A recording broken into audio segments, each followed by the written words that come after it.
Podo.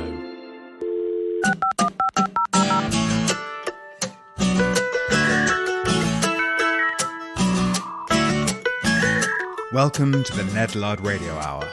I'm Nick Hilton. Welcome. You've got mail.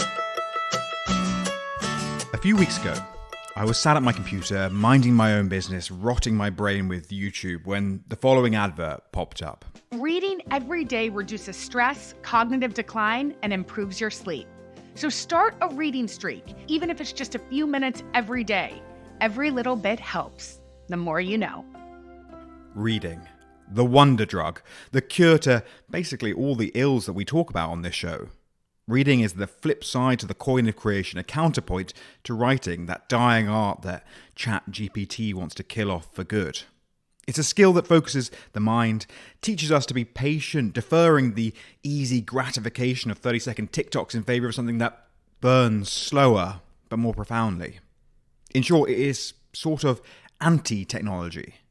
Of course, there was a time when reading was something quite different. When Johannes Gutenberg invented the printing press in 1440, he set in motion the conditions in Europe that would lead to the Protestant Reformation, centuries of bloody warfare, and the emergence of a vernacular reading class.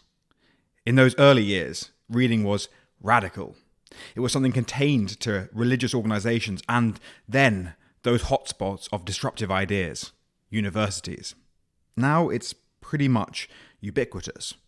Here in the UK, we have an estimated adult literacy rate of about 99%, while the US is at 86%. I can't account for the difference. I assume that ours is an overestimate. Amongst UN member states, the average is 86.7%. Adult literacy has been one of the great triumphs of the 20th century, but it has also become a productive necessity as the service and information economies have grown. It is hard to conduct business without being able to read. And yet the pleasure of reading is something that is being steadily eroded. Book markets are being dominated by celebrity memoirs, self-help books, and children's fiction. On the latter, it is striking that children's books make up a third of all book sales here in the UK, despite children making up, firstly, about 21% of the population, and secondly, being largely unable to read. What is the point of buying children all these books, focusing so much on teaching them to read, if they don't grow up to be readers? This is Ned's response to this prompt, and I find it a little bit artless, but I'll repeat it anyway. Reading has migrated to the internet. It is the Rosetta Stone for unlocking the secrets of technology, and so its importance is far from diminished. You might train a child on Huck Finn or Eloise, but you do so in service of their ultimate ability to access professional markets. This training is not so that they can grow up and read Colson Whitehead. It's so that they can read their mortgage agreement, their work contract, and the terms and conditions on various pharma products. And as I say, that is quite artless, and I apologise to Colson Whitehead if you're listening. But I do agree, in so much as I can see that we now price literacy as an assumed skill in the workplace. I don't agree in the sense that I think there is still an important, almost therapeutic role for reading to play. This is why I dialed up Tom Rowley, or Rowley, I'm not sure how to pronounce it, I've missed the opportunity to ask him. Tom is a former economist journalist who gave up a very successful career at the magazine to start a bookshop, Backstory. He's been chronicling this for the past couple of years, as Backstory has gone from a glint in the milkman's eye to a very real shop on the high street in London. In this wide-ranging discussion, we'll look at reading, books and bookshops in a digital age, and how maybe, just maybe, they're defying some of the anticipated trends. So, Tom, you now run a very successful, wildly successful, beloved of the British media establishment bookshop in Balham. But you kind of came to that through a relatively unorthodox pathway. Can you talk listeners through how you came to be the owner of Backstory? Totally unorthodox in that I had never sold a book in my life before I gave up a nice sort of, some would say, cushy, comfortable existence with sort of no source of future income and no premises identified to open a bookshop.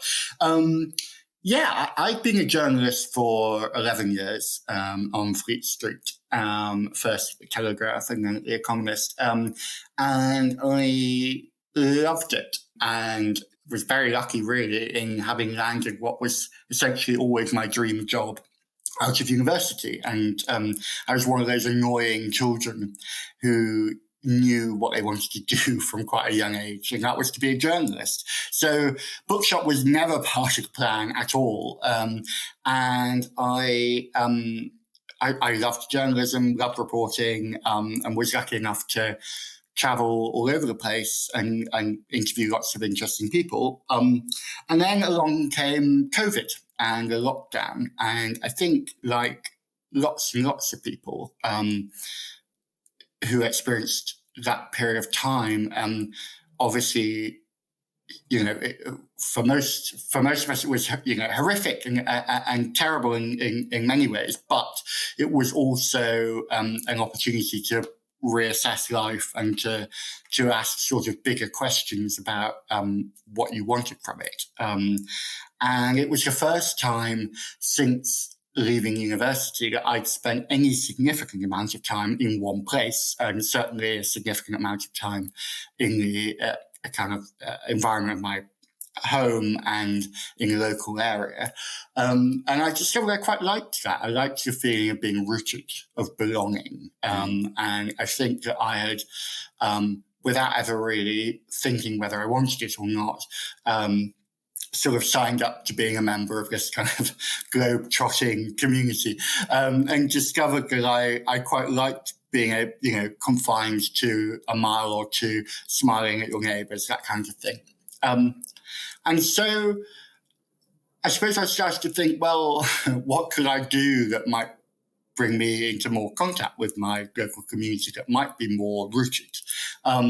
I'd always loved bookshops. I mean, that's my one qualification for this job, is that I'd spent an awful lot of time in other people's bookshops, and an awful lot of money in other people's bookshops.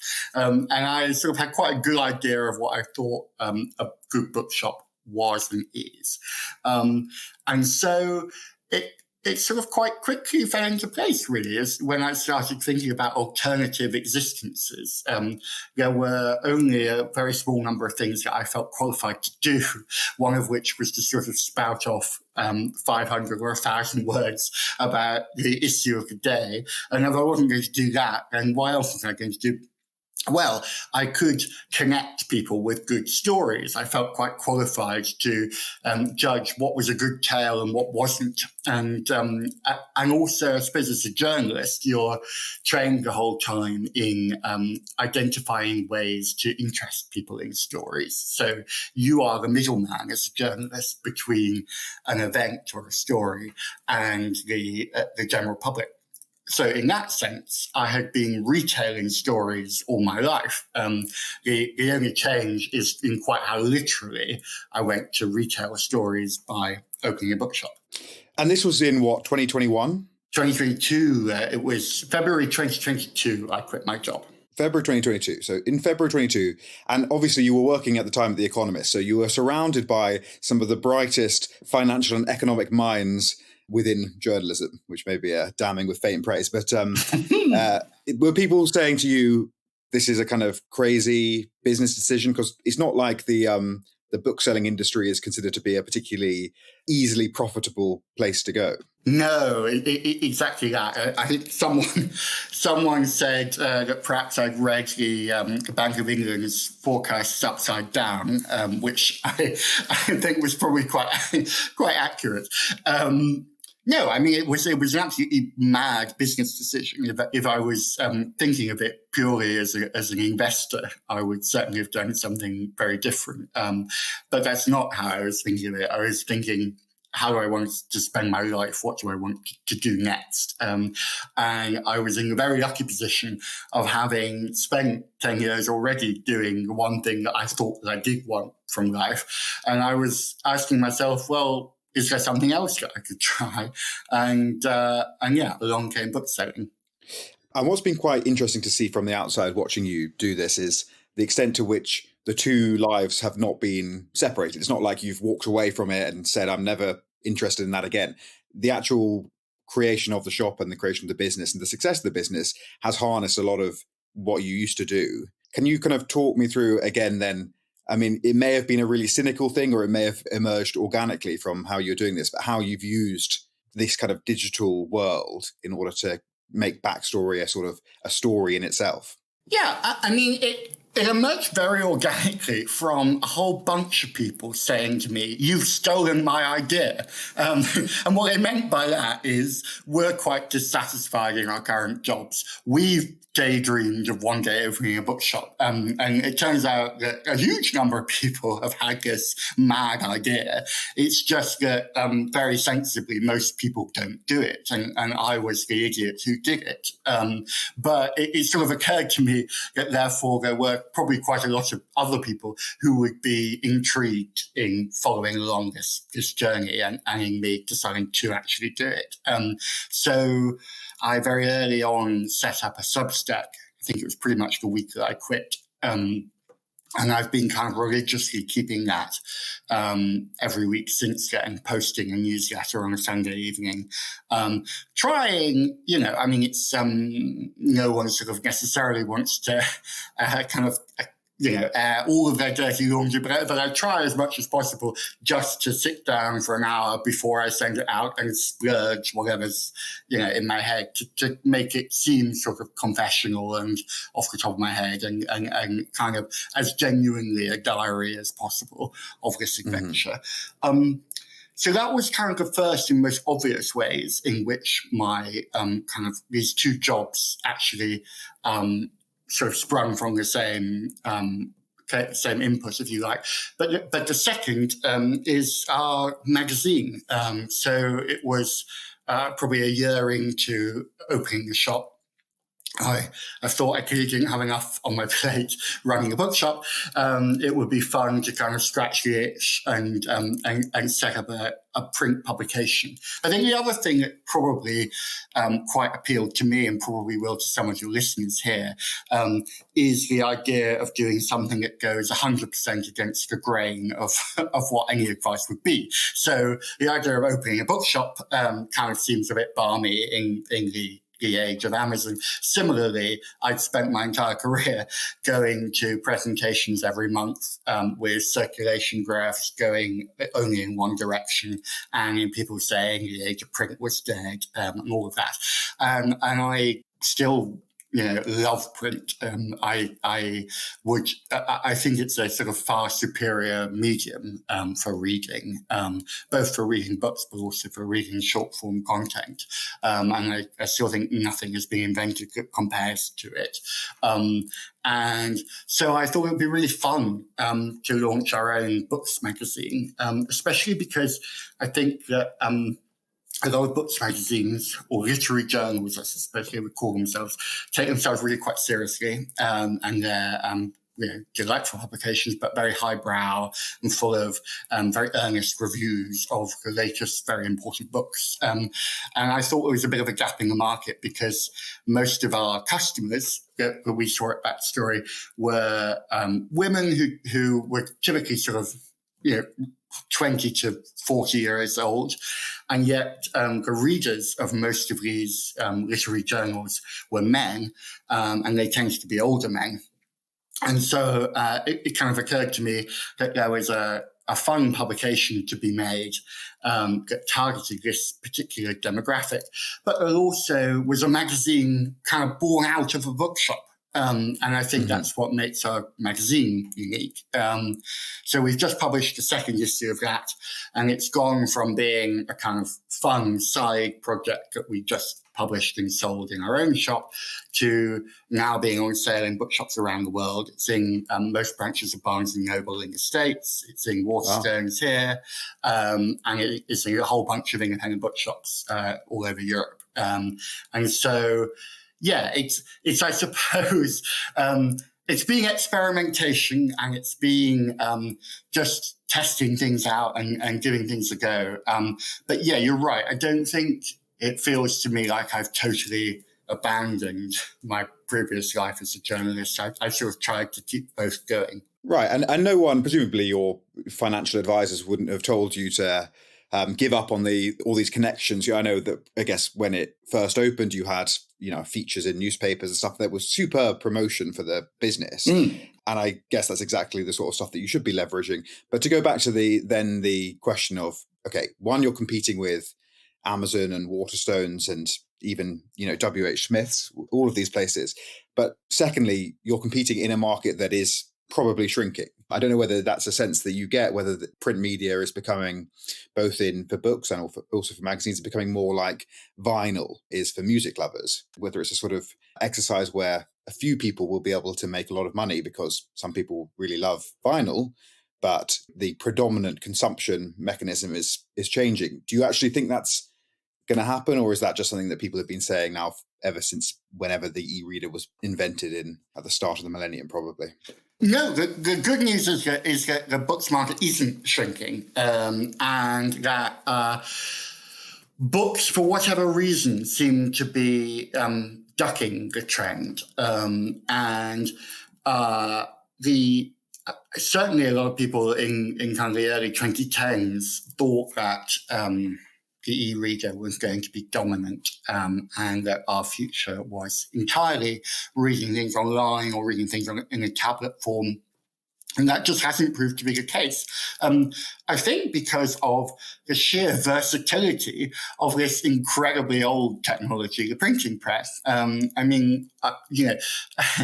do think that it comes to something that Kindle was trumpeted as having come up with something revolutionary when they said that they developed this tablet where you could go and read in direct sunlight and you'd be absolutely fine. Well, for hundreds of years, we've had a revolutionary technology that could be read in all weathers, and indeed can be scrambled up that you can write on. I'm a great one for scribbling the margins, much to my colleagues' sheer frustration.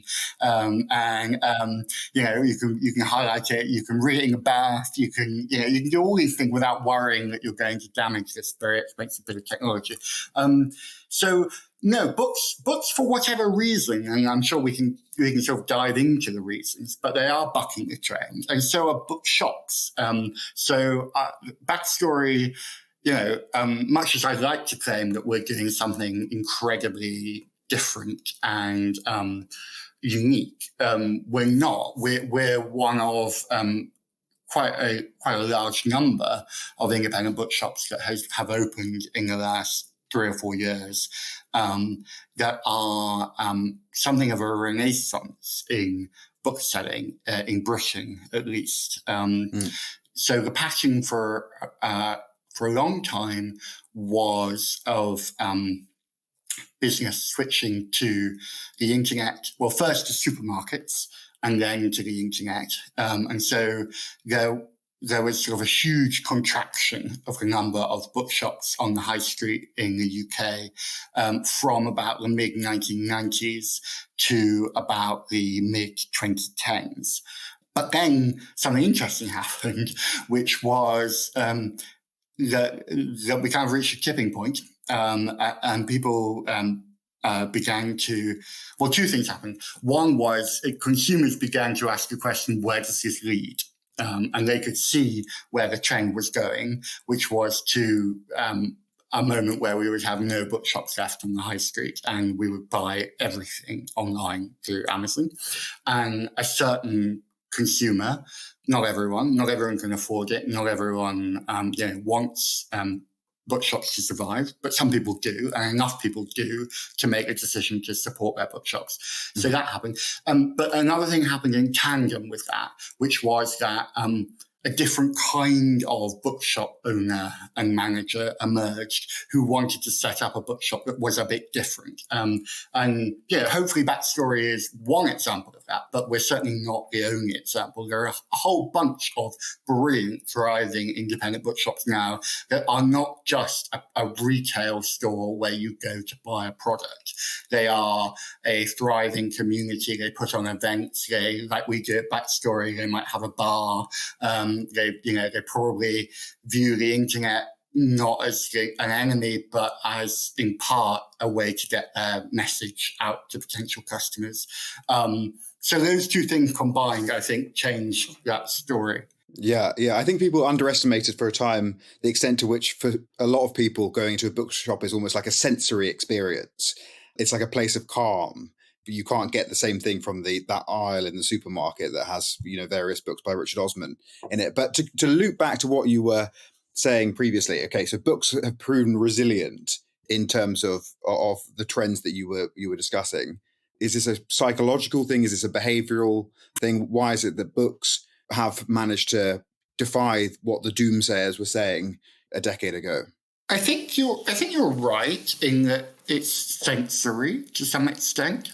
There are some people who love owning vinyl and flicking through, a catalogue of records, but not that many. Whereas books, they smell different. They feel different. They're sort of very upmarket wallpaper in that people play with them on their shelves and decide how they want to alphabetize or not alphabetize their collection. They were always, when I moved house, they were always sort of the first things that I unpacked. And they sort of tell their own stories.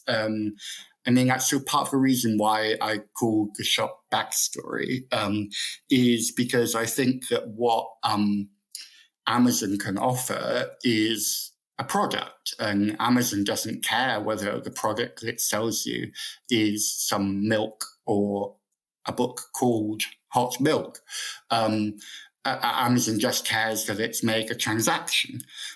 What we offer is the backstory. We offer the story behind the story, and that's both in the obvious sense that we offer events with the author where you can come talk about the book and get a kind of deeper connection with the story.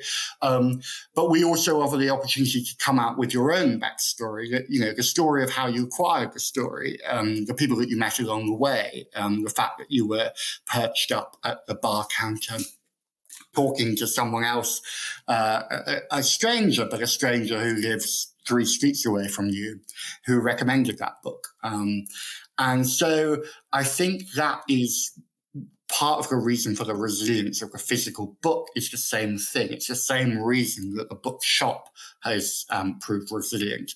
It's because it's much more than meets the eye. It is both a medium and also I suppose a symbol of identity. It encapsulates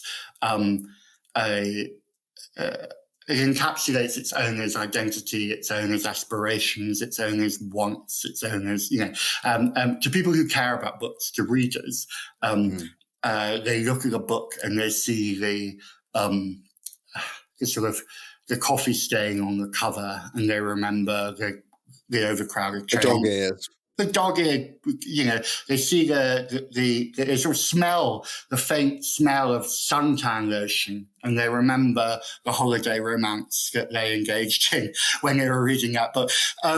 So I think that's why it's far more than just a method of reading a certain number of words. Yeah, I suspect it also speaks to that thing. I mean, here in the UK, I can't remember if it was a couple of years ago. I think it was during Rishi Sunak's prime ministership, which may be over by the time that people are listening to this. There was this advert, or I think it was about retraining for cyber. It was this idea that anyone, however artsy or whatever their background was, they could retrain for cyber and become, a technologist. And the reality is that people are actually different. It's not bad, but the sort of people who liked reading books and who grew up reading books are perhaps not the sort of people who would just instinctively migrate to an e-reader or to downloadable PDFs and sort of scrolling through them on their phone. Perhaps there was already a sort of psychological difference. I want to move to a more general kind of conversation about reading, because reading is really good for you, it seems, according to people, scientists, the sort of the people who did train for cyber. it's really good for you, yet we're probably finding it harder. And I say this as someone, I've got 2 English degrees. I'm quite good at reading on paper, no pun intended, but I am finding it harder and harder. More and more frequently, I get 80 pages into a book and then put it down for some reason. And 3 months later, I remember that I had started reading it. But I also find it harder to read long-form journalism, all of these things. So is it the case that books are resilient because people like buying books and they've often been an aesthetic object? You talk about this high-class wallpaper. They're also a status symbol. People love to, come into their home and have lots of interesting books out there. But are people actually reading as much as they used to? It's an interesting question. I think they are, but I think that the concerns that you raise will no doubt resonate with most of your listeners. They certainly do with me. In part, we must be careful not to blame absolutely every ill in society on smartphones. But I think we can finger them for this one. I mean, I'm a keen reader like you. I own a bloody bookshop. And still, I had to turn my smartphone onto grayscale mode in February because I was so irritated by the number of hours in a week that I was sort of wasting scrolling through Instagram and all that stuff rather than reading books, even though I know that I want to read books, even though I derive great pleasure from reading books. Somehow, in the moment, the brain still gets distracted and excited by these pictures of things that I have no interest in whatsoever. So that's helped slightly. I think there's a bit of that. I think I also say I would encourage you to give up on books after 80 pages. I think there's a problem that we beat ourselves up sometimes for not finishing books. And I think that there's too much of a kind of culture around the idea that we really need to work on books, and that because books are part of that world, part of that sort of intellectual world, if you like, we therefore need to sweat while we're doing it. I think reading can be fun. I think reading should be fun. One of the many things I've discovered since opening a bookshop is that lots and lots and lots of books are really bad. And I'm reading more than ever now, and I'm giving up more than ever. I'm sort of sent a whole bunch of proofs and manuscripts before publication by publishers, and most of the time I'll read a chapter or two and decide, it might be brilliant, but it's not for me for whatever reason, and I pick up something else. And so I think that's part of the issue here, which is that it may well be true that there are more distractions than ever and that we might be reading less. But I think it is also the case that our perception is that we're reading less because we want to measure reading as achievement. As finishing a book, as ticking it off, as part of this sort of modern craze of achieving, rather than as an end in itself, as simply a pleasurable hour or half hour on the tube or hour before you go to bed that you spent engaging in an activity that can have zero external utility. It doesn't need to have a use outside of the fact that you've simply enjoyed yourself reading. Yeah. And I suppose that's something that, like, with the internet, with digital media, we are becoming more literate as a society. We're probably reading in raw terms, reading more words than ever before. But at the same time, I do think it's noticeable that I find it harder to get through a longer thing. So even though I am probably reading more than ever, yes, I shouldn't see it as just like one must get to the end of a book to say one has read War and Peace. But at the same time, it's good to have a brain that is capable of getting to the end of War and Peace. And I suppose there's a fear in my mind that maybe my brain is no longer capable of getting to, I don't know if I could read Middlemarch now. Thank God I've already read it. Yes, I think maybe that's true, but I think maybe this is heresy, and I'll be cancelled in book selling circles for saying that. But I'm not sure we should be too bothered about that. I mean, we certainly sell a lot of short books, and we find there's a big demand. There's a lot of customers who come in and say, I need a book to read, but my goodness, it better not be long. And by that they mean that they want a 200-page book or a 250-page book. Not even that they don't want War and Peace; it's that they don't want a 400-page book. You could sort of clutch your pearls and get very agitated about this and say, my goodness, isn't it terrible that we're not going to be reading Tolstoy? Or you could just say that, society has changed and that perhaps 200 years ago, when of an evening the choice was, another hour passing the porch or, going to bed with a candle and plowing through another 200 pages, then maybe, maybe you needed long novels because there wasn't very much else to do. Now there's all kinds of things to do, and it's fine that perhaps people need their stories told to them in slightly different ways. So I think I'm not as bothered as you are by this development. I think people will.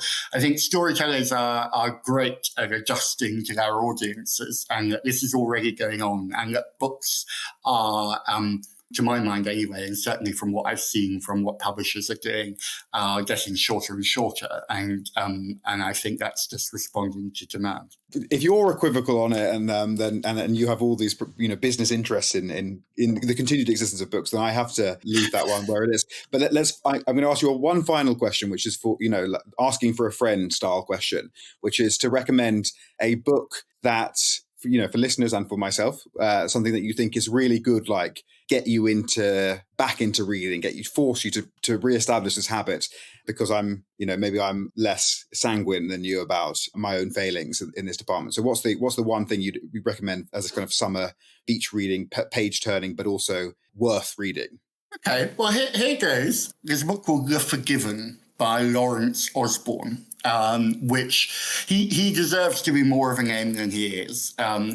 It's great. It's a sort of beach read and page turner that you don't have to feel guilty for liking, because it's kind of literary, but only kind of, and it's a great story. It's set in Morocco, so you can read it on the beach, and you sort of feel like it's the actions unveiling just down the road from you. It's about an expat couple who have a very hedonistic lifestyle and invite a whole bunch of other expats to stay at their villa for the weekend. And on the way there, one of their guests runs over a local boy. And it's about the sort of slow burning ramifications of that bubbling like the champagne bubbles over the course of the weekend at this villa. And it's beautifully written. Lawrence Osborne is great at class and manners. And I think, like all of the best fiction, it tells us a lot about our society and about real life.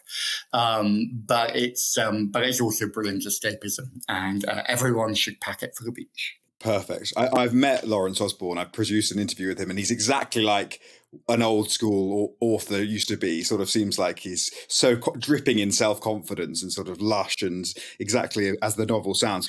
I think that's a perfect recommendation. I will pack it with me.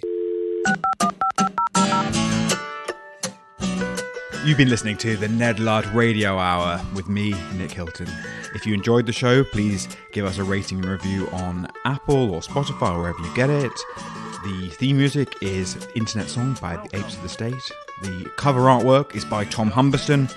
And for all other things, you can find more on YouTube, that sort of place. Or just go and read a book. Well, I mean, you've listened to this much podcast, take a break.